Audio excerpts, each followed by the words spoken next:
और ये बढ़ते हैं आगे, आपको बताते हैं पौड़ी के श्रीनगर में भी सड़क हादसा हुआ है, जहां पर देवप्रयाग श्रीनगर हाईवे पर मैक्स गाड़ी और ट्रक की आपस में भिड़ंत हो गई। हादसे में 11 लोग घायल हुए हैं। बेस अस्पताल श्रीनगर में भर्ती कराए गए हैं लोग। घायलों की हालत नाजुक भी है और जिनकी हालत नाजुक है उनको आगे हायर सेंटर रेफर किया गया है। देवप्रयाग श्रीनगर हाईवे पर बागवान के पास सड़क हादसा हुआ। सभी यात्री बद्रीनाथ और केदारनाथ यात्रा पर जा रहे थे, तभी बागवान के पास ये सड़क हादसा हुआ है। 11 लोग घायल हुए हैं, अस्पताल में भर्ती कराए गए हैं। सुबह एक बागवान के पास एक दुर्घटना हुई जिसमें हमारे इमरजेंसी विभाग में मास कैजुअल्टी आई और 11 मरीज हमारे पास इमरजेंसी में आए थे। अधिकतर की स्थिति जो है वो अंडर कंट्रोल है और एक जो मरीज़ है उसकी स्थिति थोड़ी गंभीर है, उसको हम हायर सेंटर भेज रहे हैं।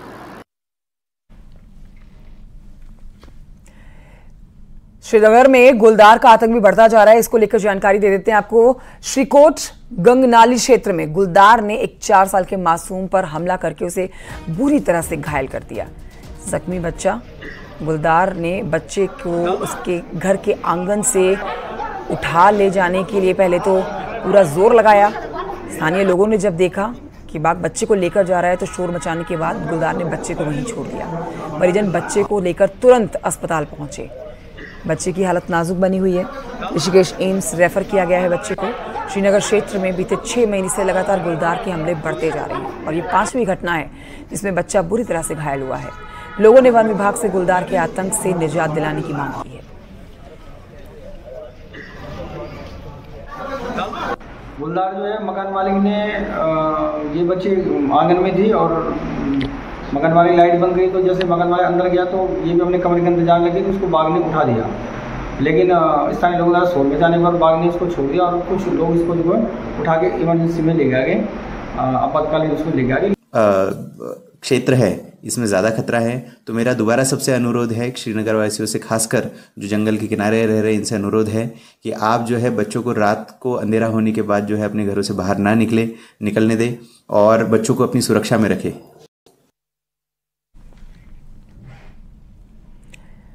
उत्तराखंड के एक स्कूल में 14 साल की क्लासमेट का अश्लील वीडियो वायरल करने वाले छात्र को सुप्रीम कोर्ट ने जमानत देने से इनकार कर दिया है।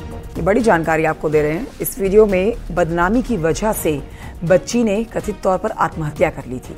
अश्लील वीडियो सामने आने के बाद 10 जनवरी को जुवेनाइल कोर्ट हरिद्वार ने कानून का उल्लंघन करने वाले बच्चे की जमानत याचिका को खारिज कर दिया था। बच्चे पर आईपीसी की धारा 305, 509 और पॉक्सो अधिनियम की धारा 13 और 14 के तहत मामला दर्ज किया गया। जुवेनाइल कोर्ट के फैसले को हाई कोर्ट की तरफ से बरकरार रखे जाने के बाद आरोपी लड़के की मां ने सुप्रीम कोर्ट का रुख किया, जिसके बाद सुप्रीम कोर्ट ने भी आरोपी की याचिका को खारिज कर दिया है।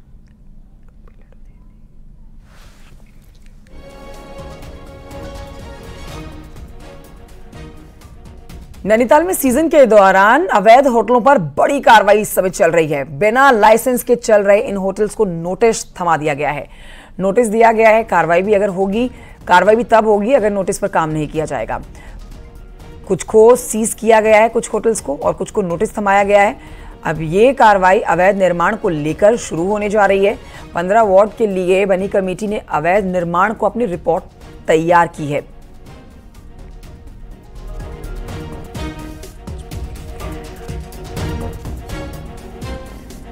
देहरादून से खबर है, जहां पर राज्य में गर्मी बढ़ने के साथ ही बिजली की खपत भी बढ़ गई है। 56.32 मिलियन यूनिट बिजली की खपत पहुंच चुकी है।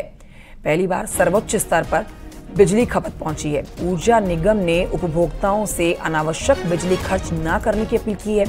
बिजली आपूर्ति करना ऊर्जा निगम के लिए चुनौती बन गया है।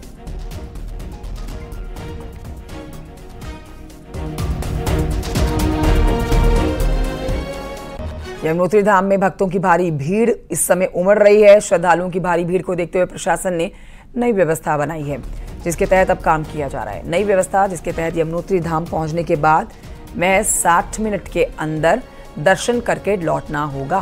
प्रशासन का कहना है कि भारी भीड़ की वजह से नई व्यवस्था लागू हुई है ताकि सभी लोग जो दूर दराज दूसरे राज्यों से आए हैं दर्शन करने के लिए वो दर्शन करके जा सकें।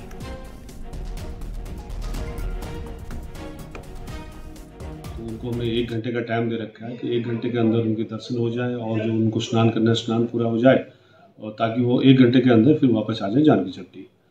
तो ऐसा करने से हम लोग को क्या होगा कि हम ज़्यादा यात्री जो हमारे जानकी चट्टी में थोड़ा रुक रहे हैं उनको जल्दी दर्शन हो जाएंगे और जो समय जो ज़्यादा बर्बाद हो रहा है उसमें हमारी बहुत अच्छा हो जाएगा, कमी आ जाएगी।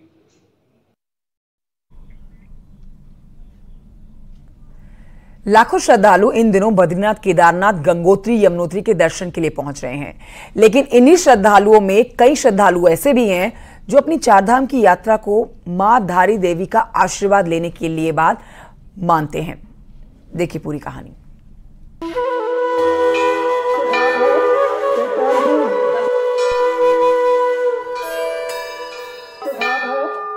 चार धाम की रक्षक माने जाने वाली मां धारा देवी के मंदिर में भी श्रद्धालुओं का तांता लगा हुआ है। चार धाम यात्रा पर जाने वाले यात्री पहले धारी देवी के दर्शन कर रहे हैं। चार धाम यात्री अपने यात्रा को तभी पूर्ण मान रहे हैं जब वो माता के दर पर मत्था टेक कर आशीर्वाद ले रहे हैं। बहुत अच्छा है, काफ़ी एट्रैक्टिव है और माता रानी का मंदिर है तो बड़ा मन खुश होता है यहाँ के। माँ जो है वो हम सब की रखवाली है, माँ हमारे सब की रक्षा करती है। तो सब जगह जाकर के जब हम माँ के पास आते हैं तो बहुत ही हमें खुशी का एहसास होता है, सुखद अनुभव होता है। बढ़िया मंदिर है, बहुत शांत है अंदर। अंदर देवी के सामने बैठने के बाद बहुत अच्छा अनुभव हुआ, शांति का अनुभव हुआ। यहाँ पे भीड़ बिल्कुल नहीं है, सारे शांत है, कोई धक्का नहीं दे रहा है, कुछ नहीं हो रहा है। अच्छे से दर्शन। मान्यता है कि मां धारी देवी के पहले दर्शन करके फिर चार धाम की यात्रा करना शुभ माना जाता है और भक्तों को कोई दिक्कत यात्रा में नहीं होती। इसीलिए मां धारी देवी के मंदिर में सुबह से ही भक्तों की भीड़ लग रही है। देवी जो दक्षिण काली धारी देवी है, ये चारों धामों की रक्षक देवी के रूप में जानी जाती है और ऐसी मान्यता है कि जो माँ धारी के दर्शन भी करता है उसकी यात्रा निर्विघ्न पूर्वक संपन्न होती है। वर्तमान समय में यात्रा बहुत है, बहुत सारे माँ के भक्त आ रहे हैं। यात्रियों के अधिक संख्या में पहुंचने से स्थानीय छोटे कारोबारियों के चेहरे खिल उठे हैं। माँ धारी देवी के प्रांगण में इस चार धाम यात्रा के दौरान बहुत तगड़ी भीड़, बहुत ही ज़्यादा भीड़। जैसे चार धाम यात्रा आपको सभी को पता है, बहुत ज़्यादा भीड़ चल रही है। उस दौरान यहाँ पे भी काफ़ी श्रद्धालु दर्शन के लिए आ रहे हैं और यात्रा सीजन में स्थानीय लोगों को काफ़ी अच्छा रोजगार मिल रहा है और काफ़ी क्राउड यहाँ पे आ रहा है। चारों धामों में श्रद्धालुओं का सैलाब उमड़ रहा है। वहीं मां धारी देवी के दर्शन के लिए भी दूर दूर से लोग आ रहे हैं और अपनी चार धाम यात्रा को सफल बनाने की कामना कर रहे हैं। न्यूज़ 18 के लिए पौड़ी से आलोक रावत की रिपोर्ट।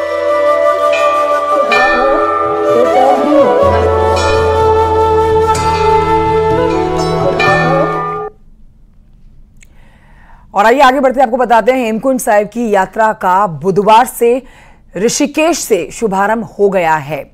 पंच प्यारों की अगुवाई में उत्तराखंड के गवर्नर गुरमीत सिंह ने पहले जत्थे को ऋषिकेश से रवाना कर दिया है। बड़ी संख्या में देश विदेश से सिख श्रद्धालु यात्रा के लिए रवाना हुए हैं।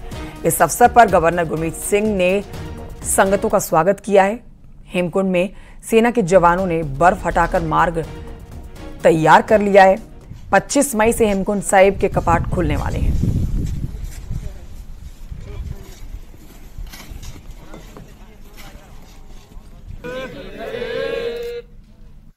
वो एक बहुत इंपॉर्टेंट जो पहला जत्था जिसको कहते हैं वो शाम को श्रीनगर पहुंचेगा, कल वहां से गोविंद घाट पहुंचेगा, कल परसों गोविंद घाट से गागरिया पहुंच जाएगा और 25 तारीख को वो हेमकुंड साहब पहुंच के कपाट खोलेगा। हेमकुंड साहब की यात्रा कर सकिए क्योंकि बड़े कर्मा वाले होंगे ने जेडे दर्शन कर सकते हैं। हर किसी के कर्मा च नहीं होंदा दर्शन करना क्योंकि जियां सबनू पता हुण छुट्टियां पै रही हैं, बच्चे सारे वकेशन एक टूरिस्ट स्पॉट इयां करनगे।